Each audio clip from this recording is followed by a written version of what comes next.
Hello class, welcome है आप सभी का। KVS PGT 2023 सिलेबस हम कंप्लीट कर रहे हैं। बिल्कुल लेटेस्ट जो सिलेबस है उसके अकॉर्डिंग हमारे टॉपिक चल रहे हैं। तो आज का टॉपिक हमारा चाइल्डहुड, जो कि पोयम है, हमारी इंपॉर्टेंट पोयम है।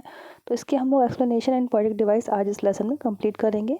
इंपॉर्टेंट है और ईजी भी है, लेकिन इसके साथ अगर आप इसको समझ के चलेंगे तो जिससे कि हम अंडरस्टैंडिंग वाले क्वेश्चन लगा सकें, कुछ फैक्चुअल भी इसके बन जाएंगे। तो स्टार्ट करते हैं आज हमारा ये lesson.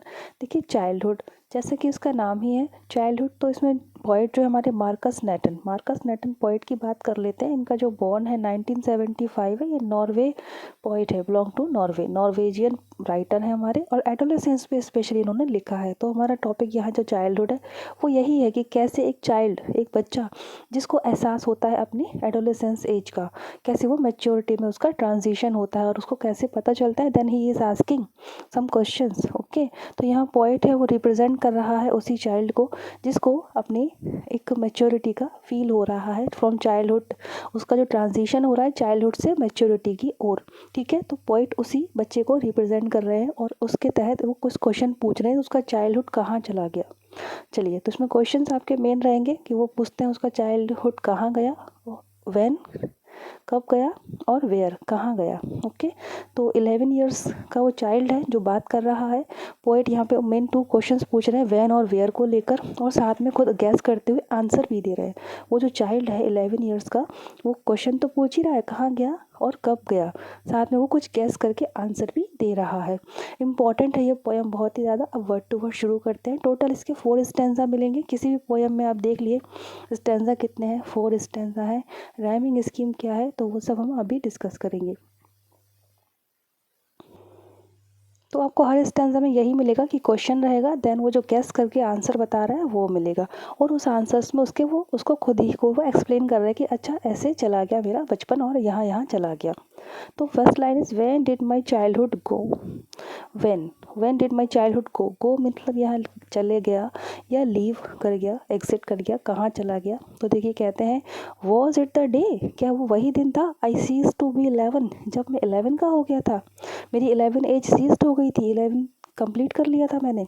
Was it the time, क्या वो वही टाइम था। I realise that the hell and heaven, जिस दिन मुझे इस बात का ज्ञान हुआ कि स्वर्ग और नर्क क्या होता है। इट मीन समझदारी आई, थोड़ा maturity I. Could not be found in geography, और जब इन्होंने जाना कि ये हेल और हेवन जो भी होते हैं वो हम ज्योग्राफी में नहीं पा सकते, कि हम नक्शे में देख लें कि भाई यहाँ हेल है यहाँ हेवन है, नहीं मिलते हमको। And therefore could not be, और वो होते ही नहीं है ज्योग्राफी में हेल एंड हेवन। तो क्या वही टाइम था, वही दिन था जब मुझे इतना ज्ञान हुआ। वॉज दैट डे, जब मेरा चाइल्डहुड चला गया। अच्छा, तो उसी दिन मेरा चाइल्डहुड चला गया था जब मैं 11 कंप्लीट किया था। मुझे पता चला था हेल और हेवन तो ज्योग्राफी में दिखाई ही नहीं देते हैं, लगता है ये वही दिन था। Was that the day, exclamatory sign भी साथ में लगा हुआ है कि पूछ रहे हैं कि गैस करते हुए आंसर। तो बस ऐसे ही ये देखिए, इसको समझ के चलना है।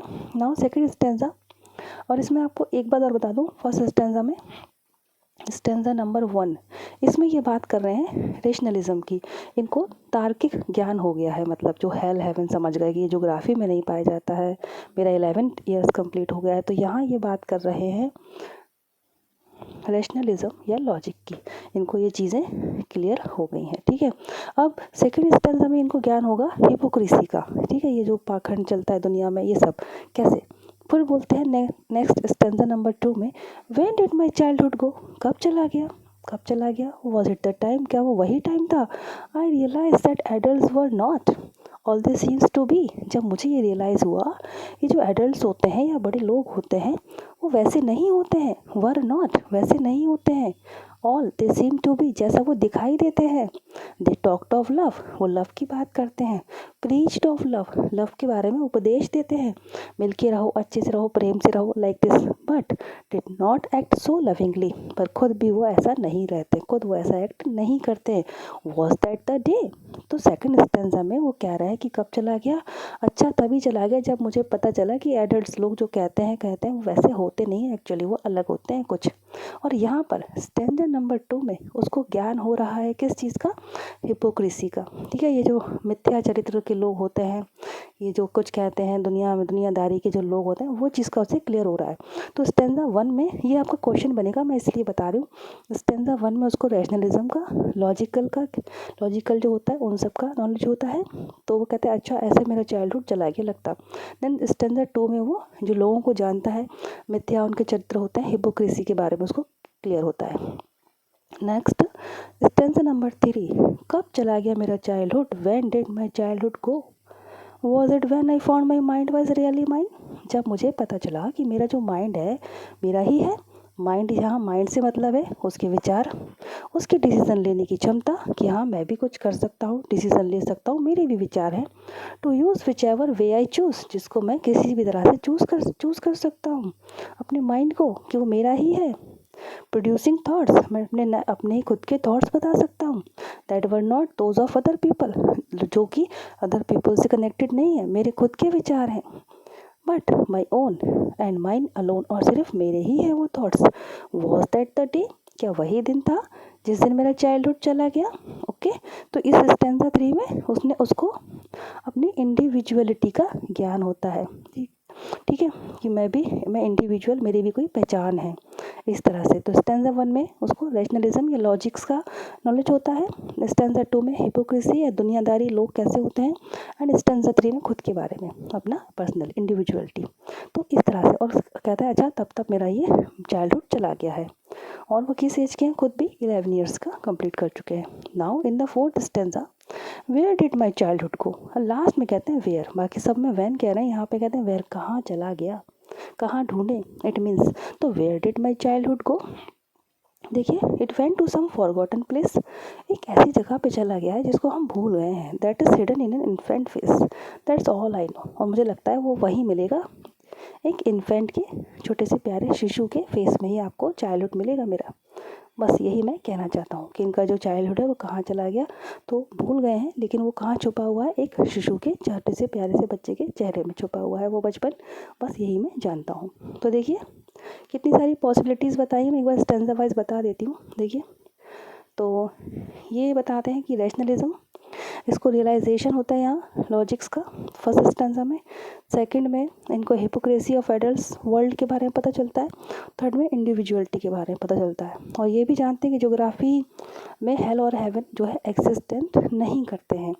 तो इस तरह से इनको अपने नॉलेज का पता चलता है। और जिस तरह से लोग एडल्ट्स होते हैं प्रीचिंग करते हैं लव के बारे में, तो पता चलता है कि एडल्ट्स कैसे होते हैं, हिपोक्रेटिक होते हैं, कंट्राडिक्टरी होते हैं। कॉन्ट्राडिक्टिंग मतलब उनके खुद के ही विचार अलग होते हैं, बोलते कुछ है, कहते कुछ है, करते कुछ है। इस तरह से इंडिविजुअलिटी का नॉलेज होता है उनको अपने थर्ड स्टैंजा में, जैसे कि हमने देखा। और लास्ट में बताते हैं कि किस तरह से वो उनका चाइल्डहुड कहाँ चला गया। तो कहाँ चला गया नहीं पता है, फॉरगॉटन प्लेस पे चला गया है, और लगता है वो मुझे कहाँ मिलेगा, the face of a infant. Now students बहुत ही सारी इसमें पोएटिक डिवाइस हैं इस पोएम में, और सारी की सारी इंपॉर्टेंट हैं। तो हम डिस्कस करते हैं हम लोग पोएटिक डिवाइसेस। ओके तो ये तो मैंने आपको बताई थी कि ट्रांजिशन है एक बच्चे का 11 ईयर्स कंप्लीट कर चुका है, एक पोइट का जो चाइल्डहुड से जा रहा है एडल्ट की तरफ। पोइट 2 क्वेश्चन पूछता है व्हेन और वेयर को लेकर। स्टैंजा 1 में लॉजिक या रेशनलिज्म, स्टैंजा 2 में हिपोक्रेसी जब वो एडल्ट की बात करता है, और स्टैंजा 3 में जब वो माइंड की बात कर रहा है ना, थॉट्स की, इट मीन्स उसको इंडिविजुअल ज्ञान हो रहा है अपने बारे में। चलिए तो शुरू करते हैं पोएटिक डिवाइस। ये देखिए was when two or more line is starting from the same word. Okay, in any stanza, in a stanza, 2 or more line starting from the same word, it is called anaphora. Anaphora, ठीक है। Anaphora जो figure of speech होती है, जब एक ही stanza में, ये stanza 1 है, एक स्टैंजा में एक ही शब्द से 2 या 2 से ज़्यादा लाइन स्टार्ट होती हैं, तो उसको कहते हैं हम एनाफोरा। ये वॉज करके शुरू हो रहा है, वॉज इट द से, तो आपका यहाँ एनाफोरा हो जाएगा। नेक्स्ट है एलिट्रेशन कई बार बता चुके हैं, सिखा चुके हैं, और इजी भी है। अनुप्रास अलंकार जो होता है, देखिए क्या होता है, एक ही लाइन में 2 या 2 से ज़्यादा जो वर्ड है सेम लेटर से स्टार्ट होते हैं। तो देखिए कुछ नए भी मैंने सोचा है, मैं यहाँ पर आपको इंट्रोड्यूस करा दूँ कुछ अलग टाइप के वैसे। तो पहले आप देख लीजिए an alliteration hell and heaven, that the, okay alliteration है ये आपका। एंड ये देखिए वॉज एंड वर, ये वॉज एंड वर एक ही लाइन है ना, उसमें दो शब्द ऐसे, देन टाइम एंड दैट। और बहुत से होंगे जो शायद मैं मिस कर दूँ, आपको मिलते हैं तो आप उसको टिक कर लीजिए। The again and they talked, ये भी L L love love and इस तरह से। और दैट द, ये सब एलिट्रेशन है, सेम लेटर से स्टार्ट होने वाले। ओके और ये देखिए माइंड माइन, ये भी आपका एलिट्रेशन हो जाएगा स्टूडेंट्स। एंड ये देखिए वॉज एंड व्हेन, इस तरह से ये सारे एलिट्रेशन है और मैनी मोर्स आपको इसमें एलिट्रेशन मिल जाएंगे। देन रिपीटेशन देखते हैं, रिपीटेशन भी है इसमें। आई को एम्फसाइज करके, रिपीटेशन में क्या होता है, एम्फसाइज करते हैं पहले उस चीज़ को, उस वर्ड को एम्फसाइज करने के लिए यूज़ कर रहा। आई बार बार खुद को बता रहे ना कि मेरा बचपन कहाँ गया, अच्छा तो ऐसा हुआ था मेरे साथ, मैंने ये सोचा, तो आई खुद को एम्फसाइज कर रहे हैं, तो आई यहाँ पर रिपीटेशन फिगर ऑफ स्पीच हो जाएगा। और ये देखिए यहाँ जो है लव एंड लव, तो ये भी आपका रिपीटेशन हो जाएगा। अच्छा तो आप कहेंगे रिपीटेशन तो इन लाइन्स का भी हो रहा है। व्हेन, देखिए when did my childhood go, when did my childhood go, was that the day, was that the day. तो जब पूरी ही पोयम में ये लाइन्स जो रिपीट होती हैं डिफरेंट डिफरेंट गैप के साथ, तो उसको कहते हैं रिफ्रेन। ठीक है, रिफ्रेन इंपॉर्टेंट है, वेरी वेरी इंपॉर्टेंट इस पोयम में, उसको कहते हैं रिफ्रेन पोएटिक डिवाइस। ओके देखिए कहाँ कहाँ ये line when did my childhood go, when did my childhood go. Okay 3 time तो ये रिपीट हो रहा है and 3 time also was that the day, was that the day, तो ये आपका रिफ्रेन फिगर ऑफ स्पीच हो जाएगा। नाउ हम बात करते हैं एंटीथेसिस की। एंटीथेसिस यानी अपोजिट वर्ड एक ही लाइन में यूज़ हो रहा है, हेल हेवन, तो ये आपका एंटीथेसिस हो गया। एंड एसोनेंस, आज मुझे नई पोएटिक डिवाइस इंट्रोड्यूस करानी है। देखिए एसोनेंस, ASSONANCE। एसोनेंस क्या होता है, देखिए एक ही लाइन में, इन अ सिंगल लाइन, जैसे ये एग्जांपल ले ली गुड वाली, एक लाइन में कोई भी वर्बल साउंड, ध्यान रखें वर्बल का साउंड है, वर्बल लेटर नहीं, वर्बल का साउंड, AEIOU का साउंड रिपीट होता है एक लाइन में, कहीं भी वर्ड के शुरू में, वर्ड के एंड में या मिड में, नो प्रॉब्लम, पर होता है। एग्जांपल में देखिए ओ साउंड है इसमें, गुड, गुड में ओ साउंड, नॉट में ओ साउंड, FOUND फाउंड में ओ साउंड है और जियोग्राफी में ओ साउंड है, तो ये आपका एसोनेंस फिगर ऑफ स्पीच कहलाएगा। यहाँ ओ साउंड अगेन, तो ये आपका कहलाएगा assonance figure of speech. Important है, सीख लीजिए, समझ लीजिए, आपको आगे भी इसको हेल्प मिलेगी। ठीक है, तो ये हो गया एसोनेंस। और ऐसे ही कॉन्सोनेंस होता है जिसमें कि आपका कॉन्सोनेंट साउंड रिपीट होते हैं कई जगह, तो वो भी मैं आपको आगे मिलेगा तो दिखाऊंगी ज़रूर से। देखिए इसमें भी एसोनेंट है, चाइल्डहुड में डबल ओ है, देन गो में डबल ओ है खाली, तो ओ साउंड रिपीट हो रहा है यहाँ पर ऐसे। और बहुत होता है एसोनेंस कॉन्सोनेंस, पूरे ही पोएम में भरे होते हैं ये। चलिए एक और फिगर ऑफ स्पीच है यहाँ, पर्सोनिफिकेशन।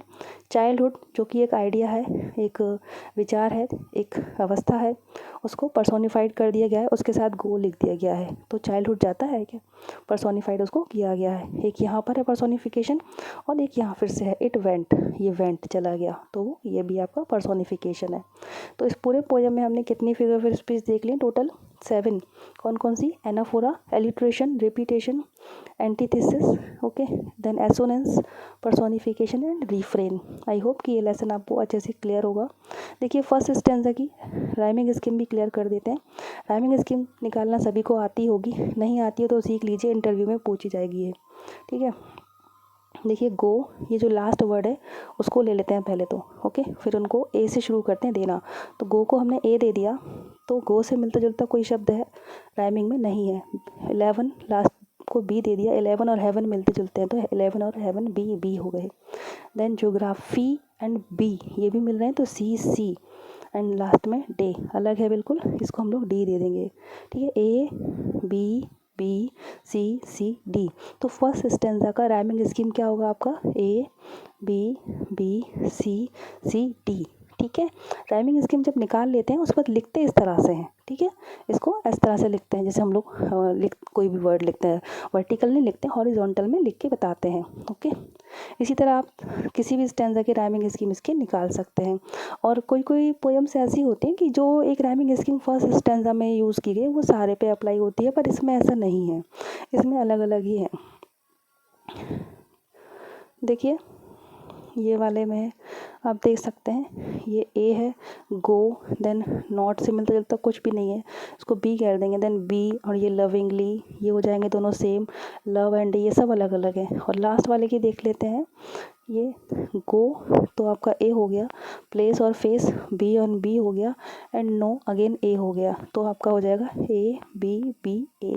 ठीक है, इंटरव्यू में स्पेशली पूछी जाती है ये बात कि बुक दे देंगे आपको पोयम निकाल के, भाई इसकी राइमिंग स्कीम बताइए, इसका लिटरेरी फॉर्म बताइए, तो ये इजी होता है, आपको आना चाहिए बस, है ना। चलिए तो स्टार्ट हो गया आज का ये हमारा लेसन कंप्लीट। नेक्स्ट लेसन में हम लोग इसके एमसीक्यूज देखेंगे। Thank you so much for watching this lesson students. I wish you all a very happy new year. Comments करने के लिए थैंक यू, मुझे विश करने के लिए थैंक यू। खुश रहें, पॉजिटिव रहें। जय हिंद।